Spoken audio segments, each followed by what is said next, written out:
Vamos a ver los últimos tweets del presidente Evo Morales en @EvoEsPueblo. Hemos venido a acompañar al departamento del Beni. Desde el lunes vamos a estar toda la semana entregando obras para celebrar su aniversario, dijo el primer mandatario.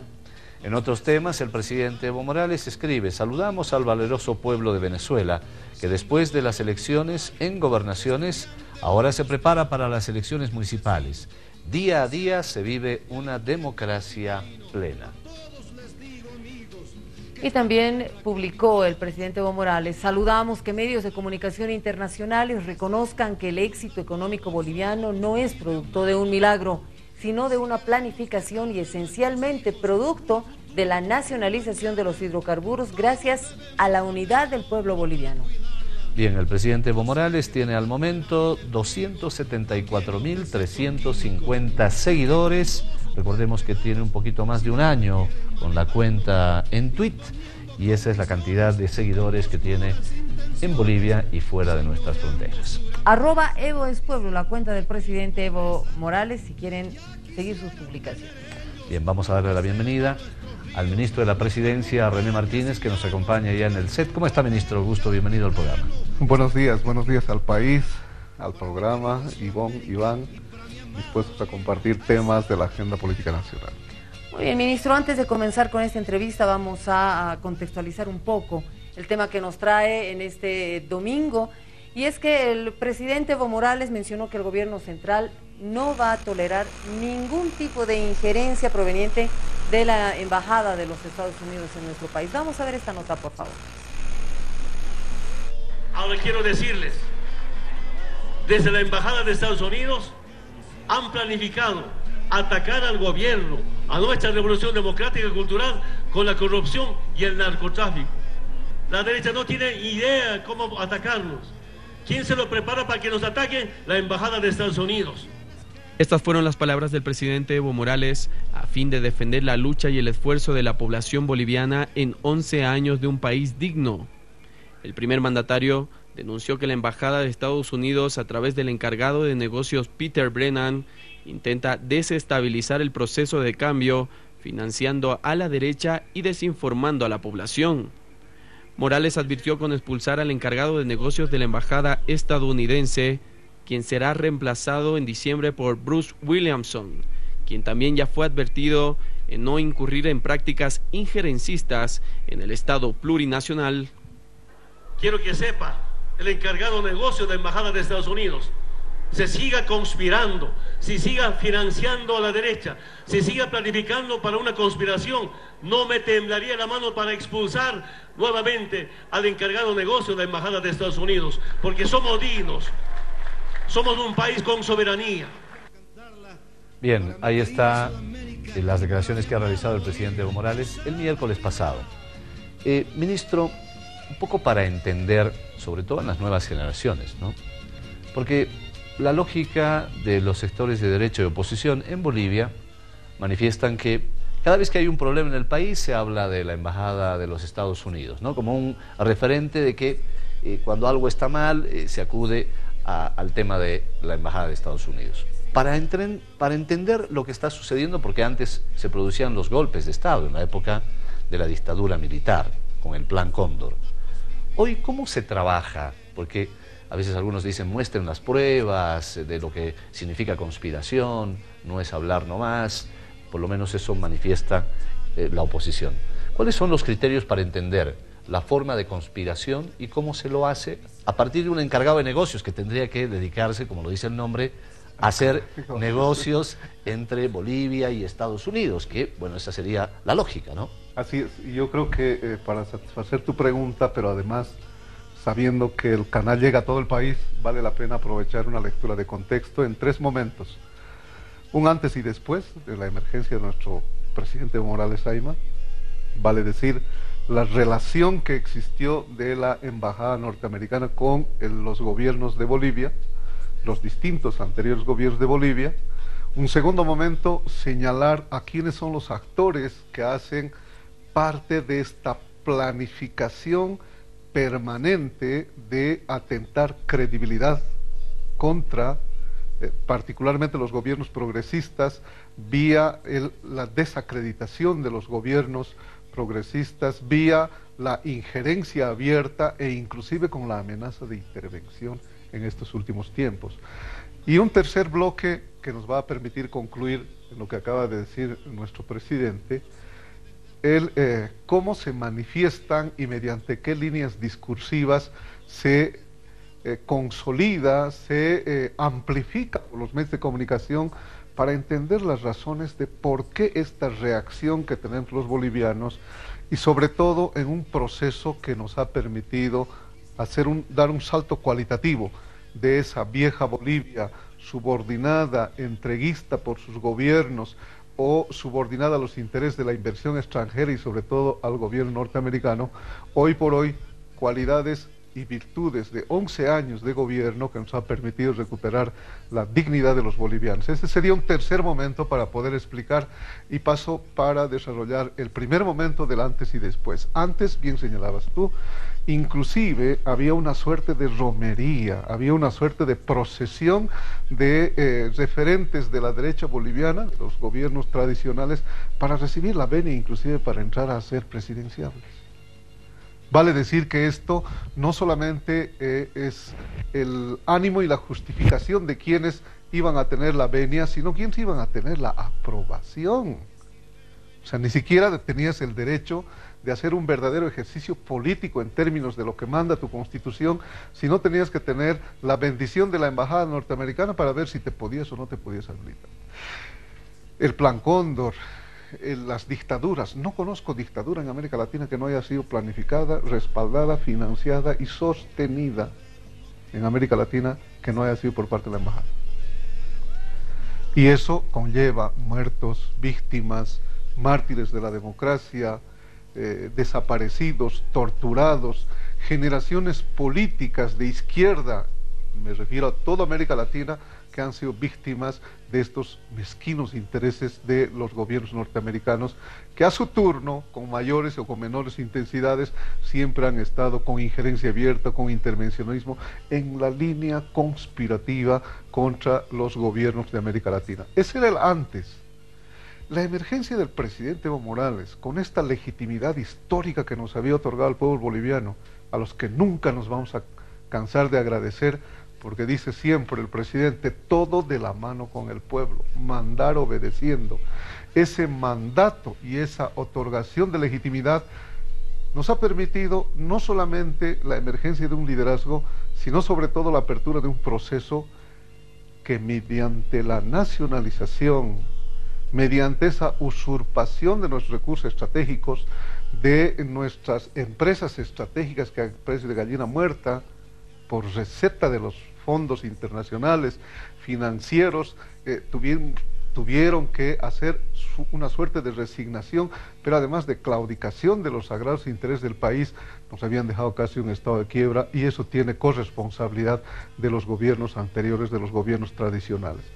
Esa emergencia del presidente Morales tiene una ruta contraria que pasa por la recuperación de la dignidad de los bolivianos, que pasa como política de Estado de recuperar nuestras empresas estratégicas, de recuperar nuestros recursos naturales.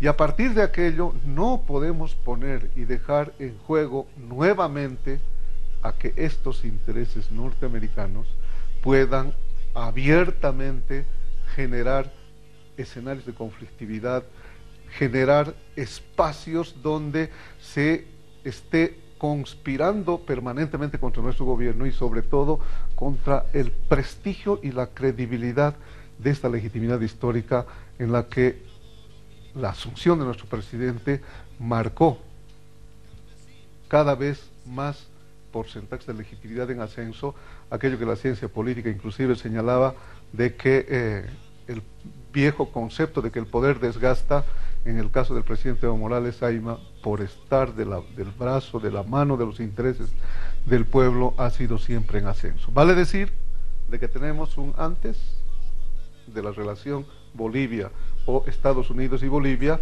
y un después que marca este fuerte liderazgo del presidente, no solamente en América Latina, sino en el mundo, porque somos parte del debate de la agenda de la política internacional, marca una recuperación de dignidades que no podemos poner hoy en juego solamente por la miopía de los intereses del gobierno norteamericano. Ministro, ahora usted nos explica y nosotros sabemos que esta injerencia no solamente se da en nuestro país, ¿no es cierto? La injerencia norteamericana se ve en países hermanos, en Venezuela, se ve en Argentina, se vio en Brasil, muy claramente y con unos resultados adversos para una línea que se maneja de proceso de cambio en estos países también. ¿Qué tiene de interesante Bolivia, ministro? Geopolíticamente, realmente nuestro país es interesante para los intereses de los Estados Unidos. ¿Qué es lo que les llama tanto la atención de nuestro país, que estamos viviendo injerencia de todo nivel en este último siglo? Porque tenemos un texto incluso que habla sobre el siglo de injerencia norteamericana en Bolivia. Así es, el Ministerio de la Presidencia había publicitado a más de un siglo de intervencionismo norteamericano, una injerencia abierta, que además debiera despertarnos la conciencia de la bolivianidad, seguir apelando a esos investigadores, verdaderos analistas de la política, porque hay analistas, entre comillas, también domesticados, que dicen o hacen mutis también de estas denuncias, y creo que esa es una deuda con el país para seguir profundizando las formas múltiples de intervención y de participación. Pero respondiendo a tu pregunta, por supuesto que ahí están los intereses estratégicos sobre nuestros recursos naturales. Y eso hace de que los intereses norteamericanos puedan, con esa voracidad, con esa avidez de succionar todos los recursos que tenemos, recursos naturales en América Latina, los distintos gobiernos sean los que estén flanqueados, los que estén en el centro de los intereses norteamericanos, porque tienen, ya sea por la vía de la intervención directa o por la vía de la participación de intereses transnacionales, que son otras formas, otras dimensiones de carácter económico para poder subordinar a al crecimiento de los países, al impedimento del desarrollo natural que debiéramos tener, porque en América Latina todos los países tenemos recursos naturales y nadie se explica por qué has tenido las décadas anteriores a Venezuela con tanta riqueza petrolífera subordinada a esos intereses, donde campeaban antes de la emergencia de la revolución bolivariana asimetrías que son inadmisibles. No puedes imaginarte a todos los otros países de América donde tenemos riqueza, recursos naturales, recursos estratégicos, sin entender, como el caso nuestro, minería que habíamos explotado, la goma. Si hacemos una revisión histórica, estaríamos de tiempo en tiempo, década tras década, generando esta usurpación de recursos naturales que nos dejaban migajas siendo dueños de esas materias primas para beneficio de los países capitalistas. Y creo que esa concentración, y bien decías tú, tiene actores principales, no solamente el gobierno norteamericano, no solamente los brazos de entidades financieras transnacionales que pasean todos los países de América Latina para generar provecho con estos contratos prácticamente por no decir en la totalidad de intereses a favor antes que los intereses de los estados, sino también actores que, como en el caso boliviano, los referentes, distintos referentes, que hoy algunos están prófugos de la justicia, como Sánchez Verazaín, Gonzalo Sánchez de Lozada, el mismo Manfred Reyes Villa, tienen hoy por hoy una vinculación directa con los actores locales. Esos actores locales que forman parte de esta trilogía, gobierno de Estados Unidos, prófugos de la justicia, y los referentes locales hacen una trilogía de generar un eco de desprestigio para desarrollar planes que sin la participación de la embajada norteamericana no serían posibles. Sin esta suerte de planificación sistemática que atentan contra nuestros gobiernos no serían posibles. Y ustedes recordarán, particularmente nuestra comunidad ciudadana, el 2008, 2007, 2009, alta intensidad conflictiva en el país, asalto a instituciones, golpe cívico prefectural, y antecito se preguntaba uno, ¿y por qué habrán emergido estos escenarios de violencia?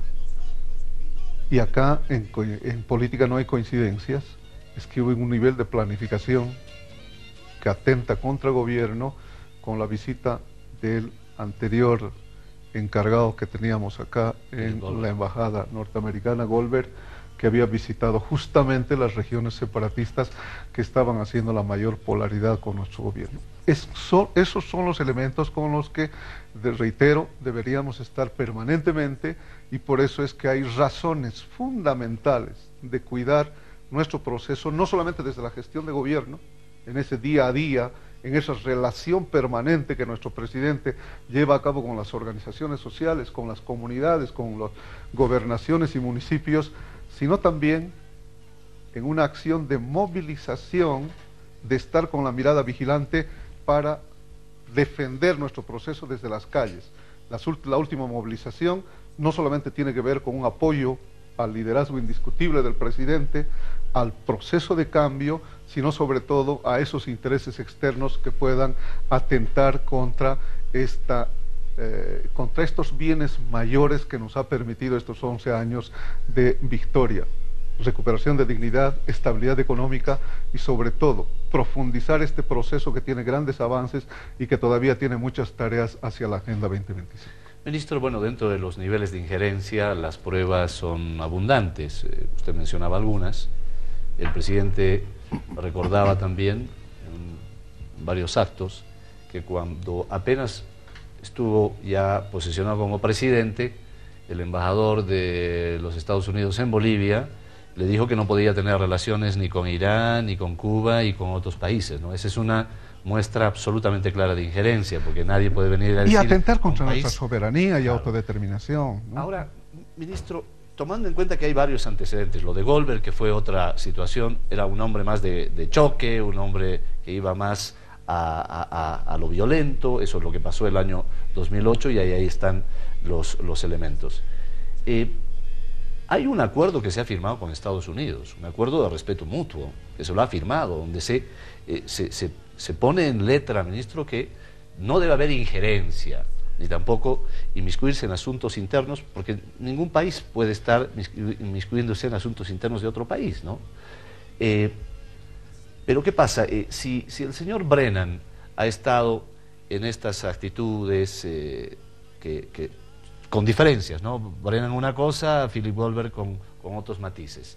¿Qué puede suceder con el nuevo encargado de negocios, Bruce Williamson? O sea, porque se le advirtió al señor Brennan de que no puede estar en esas actitudes de injerencia en más de una oportunidad, ministro. Y dices bien, Iván. Y no pasó nada. Dices bien, porque además asistimos con la mayor y la mejor buena fe de generar un restablecimiento de relaciones, pero en el marco que se entienda del respeto mutuo, del respeto de soberanía, en el marco del derecho internacional, de apropiar comportamientos de diplomático, que tiene que desarrollar tareas diplomáticas, pero no de injerencia política abierta, camuflada, porque además, recordará el país, se había hecho denuncias en distintos tiempos, habíamos mostrado con imágenes fotografiadas, que posteriormente tampoco las negaron, la relación Samuel Doria Medina, la relación de proyectos y de programas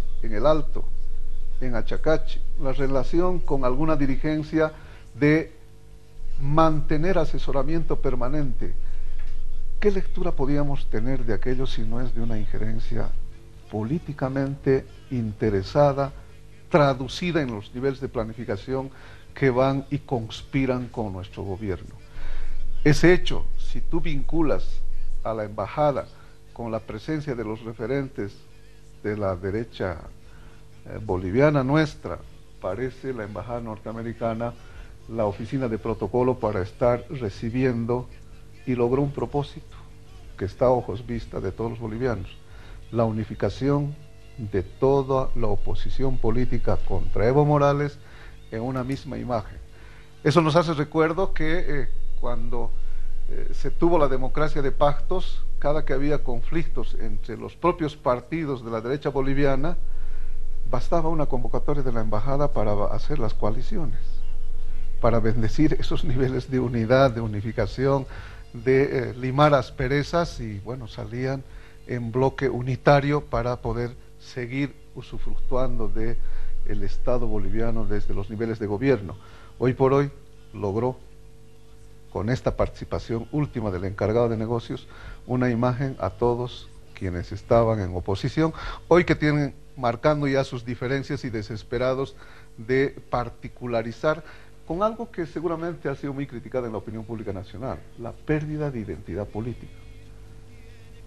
El único interés, parece que, de esa convocatoria fue el anti-evismo, el anti-indigenismo que tenían estos referentes para hablar de el riesgo de la democracia, para hablar de libertad, para hablar de justicia, cuando en sus gobiernos ninguno de estos presupuestos, particularmente en el tema de justicia, es lo que heredamos como gobierno, porque jamás estuvo como una de las instituciones que gozaba credibilidad, y esos males recurrentes estaban siendo justificados como si hubiese sido a partir de hace 10 años habíamos tenido una justicia impecable y estábamos ahí con otra realidad, como una deuda que se tiene ahora con el país. Pero ¿qué es lo que nos preocupa? Y cuando señala el presidente, tiene una inequívoca lectura de precisar inclusive el nivel de planificación conceptual de estas distorsiones que desde la embajada y amplificada por los referentes de la derecha nos están intentando empañar a la institucionalidad de gestión de gobierno. El uso de dos conceptos: corrupción, narcotráfico. Como si el tema de corrupción, que pertenece al ámbito penal, no fuera de responsabilidad de quienes hacen, de quienes están vinculados en torno a un delito ordinario. De ahí querer jalar a la institucionalidad del estamento de gobierno e implicar al propio presidente, ya es una osadía que, te reitero, no tiene nombre, porque el pueblo ha estado en estos 11 años casi a diario en esa relación acostumbrada que ya tiene el presidente de marcar inclusive su agenda de horario de actividades para que pudiera tener una transparencia del manejo desde la gestión de gobierno. El tema del narcotráfico, vincular de que alguien haya estado en estos ilícitos, que además en este último delito, Iván, ustedes saben muy bien, los medios de comunicación, no solamente en el país, sino también en los países vecinos, tiene la característica de ser delito transnacional. Vale decir que no solamente ocurre en nuestro país, lamentablemente ocurre en varios países. Pero si le ponemos una mirada en un equilibrio de balanza, a nosotros se nos critica por producción, por mayor producción, o porque hay mayores índices de vinculación delictiva con la relación narcotráfico, pero ¿quién habla del mercado principal de consumo? ¿O a dónde va esa droga si es que no hubiera circulación en América Latina para ir a otros mercados? El mayor mercado, el mercado mundial, lo tiene Estados Unidos. Si es que tuviera también la misma exigencia, la misma combinatoria, y hacer conciencia de la lucha contra el narcotráfico, también Estados Unidos debería atacar a ese mercado mundial para poder tener un equilibrio de poder disminuir los índices de estos delitos de carácter transnacional. De ahí querer distorsionar para poder empañar a gobierno es simplemente un nivel de planificación encomendada desde la embajada norteamericana, atentar contra la credibilidad de nuestro gobierno, y que no lo vamos a permitir. No lo vamos a permitir por razones de haber tenido un éxito de estos 11 años, por tener indicadores en la lucha contra el narcotráfico como gobierno que han sido reconocidos por estamentos internacionales que hacen seguimiento a estos índices de medición de estos delitos. Y a Dios gracias, hay varios estamentos que han reconocido que sin presencia de la DEA, sin la ayuda millonaria de Estados Unidos, sobre pretexto de lucha contra el narcotráfico, que participan en distintos países en América Latina, hemos logrado tener indicadores realmente que nos permiten reconocer un salto cualitativo. Ministro, mucho podríamos hablar sobre este tema, sin lugar a dudas nos falta tiempo, pero seguramente esto nos va a llevar a un nuevo contacto con usted, una nueva entrevista con usted, una nueva conversación y charla con usted para que sigamos abordando y ahondando en este tema. Gracias por estar con nosotros. Así es, Ivonne, permíteme cerrar simplemente con un mensaje. Como gobierno, por el sentimiento mínimo de la dignidad de los bolivianos, no vamos a permitir a que pudieran estos hechos meternos bajo el concepto de narcoestado, porque no lo somos. No vamos a permitir el hecho de que se distorsionen para generar un suerte de empañamiento de la credibilidad de nuestro presidente, de nuestro gobierno, y nos quedamos con aquello que decía el presidente, mirada vigilante, no solamente desde las tareas de gobierno, sino desde las calles. Hemos avanzado bastante como proceso. La recuperación de la democracia tiene un sujeto principal, el soberano boliviano, y creo que es nuestro gobierno el que está dando mayor ejemplo de la defensa de la dignidad de los bolivianos. Está claro que la oposición jamás haría estos hechos, mucho más si los propios planificadores desde la embajada son inclusive hasta sus justificadores de malos manejos. Me refiero al tema Foxac de Samuel Doria Medina, donde el propio Briman estaba haciendo una suerte de justificación al Parlamento por un informe que hay contra este referente que había utilizado recursos públicos para que puedan haber a la traslación de intereses privados. Estos hechos nos están mostrando de que el cuidado de la dignidad de los bolivianos está a la cabeza liderizada por nuestro compañero presidente Evo Morales. Gracias a usted. Muchas gracias, ministro. Vamos a hacer una pausa, por favor. Esto es El Pueblo es Noticia para la radio, la televisión. Volvemos enseguida.